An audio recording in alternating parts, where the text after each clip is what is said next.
In this video, we're going to make a Spider-Man themed Easter egg.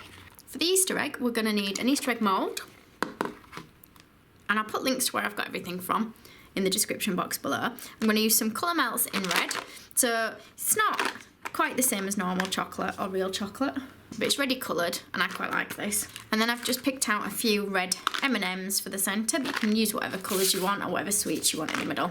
I'm going to use a couple of ovals for his eyes. We're going to use fondant for his eyes. Now, while I'm making the eyes, I'm just going to put these to melt in the microwave. So I'm going to roll out some white fondant. I'm going to roll it quite thin. And I'm going to use the smaller one of my oval cutters and cut that out. And then I'm going to use the larger one to cut out a black. So again, I'm rolling it out reasonably thin. And we'll cut that larger cutter like so. Then what we want to do now is line up our white one inside the black one. So at the moment, we're not sticking them down together, we're just lining them up. And then what I want to do is cut across them diagonally like that. I'm going to turn one the opposite way around, and these now we'll just want a little bit taken off that edge there, so I'll just mark roughly where they want to come off and do the same with the other one. Then once you've done that, we can stick those in place properly. If it doesn't just stick, just use a bit of water underneath to push it on. I'm going to stick them into our mould. We're going to use the thinnest bit as the chin. So I'm going to push it in this way. Now, he has got really big eyes on mine, but that's fine. It just makes him look a bit more cartoony. I'm going to push those in. Now, you can move them around a little bit at first. So if you turn it around that way, you should be able to see what they look like. And we can manoeuvre them around so that they're both even. And what we're going to do is push it down so that your black is nice and tight against the mould, because we don't want any chocolate seeping underneath the black. So now his eyes are in place, we need to give him his little black web lines. Now you can either pipe it on in your colour melts or you can add it in your fondant. Now it's probably neater if I add mine in fondant. What I'm going to do is just roll it out and cut some strips. So I'm just going to use a blade to cut some thin strips. So we're going to push these in here, starting down near the mid, next to his eyes there. Now, if it doesn't stick, you can just rub a little bit of oil really lightly or vegetable shortening within there so that it just sticks, but only a really tiny amount. We'll just trim them off where they meet the top of the mould. Again, just check you're happy with the spacing. So I've put some going out towards the edges, and now we'll put some going across.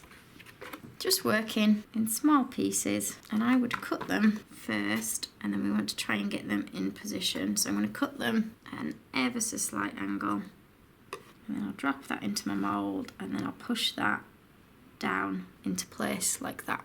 Okay, so you're going to do that all the way around now. So keep turning it round to make sure that it's pressed firmly against your mould and that there doesn't look to be any gaps, because your chocolate will seep under that line if there's any gaps. So then we have to fill the moulds with our red colour melts. So I've melted mine and I've let it cool a little bit. Not enough that it's going to set, but so that it's not too warm. And we'll just start by pouring some in just with a little spoon to start with. We just want to be careful that we don't knock the web out of place. Oops, don't worry, it is quite messy. Or if you prefer, you can brush it into the mould. Just if you are brushing it, be careful that you don't nudge the bits of web out of place. And you can let that, if you put quite a bit in, you can swish it around your mould a little bit. Fingers crossed none of our webs will have moved. I'm going to scrape off any extra bits just with my knife. Again, just be careful that you don't knock any of the bits of web out of position. Now, if you want, you can put web in the back of his head.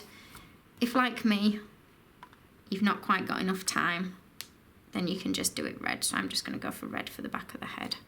So we'll start by just spooning it in, and then we'll just tip it around again. And I'm just going to give these maybe 10 minutes or so to dry a little bit before we add the next layer. You can see the first one's already started drying just in the time that it's taken us to fill the second one. So I've just spooned a little bit more in now for my second layer. And again, we're just going to do exactly the same thing, swishing it round in the mould. I'm going to do this for both halves now.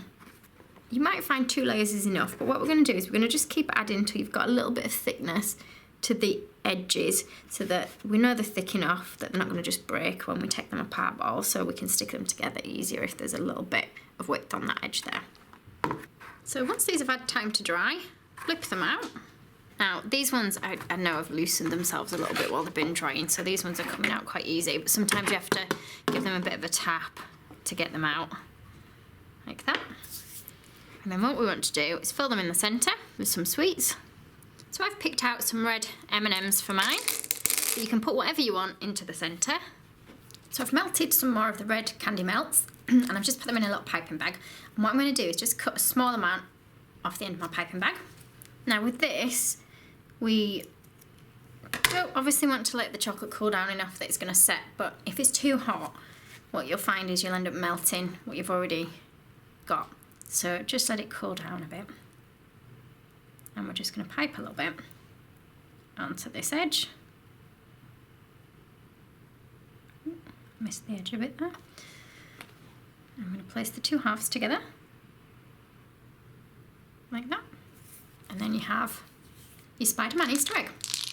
And of course you can put the web at the back of the head if you want. For time, I decided against it. And then you can display them however you want. I think I'm going to put mine on a little cake board. And I do have another superhero Easter egg tutorial for the Batman egg. I'll put links to that at the end of the video. Thank you for watching.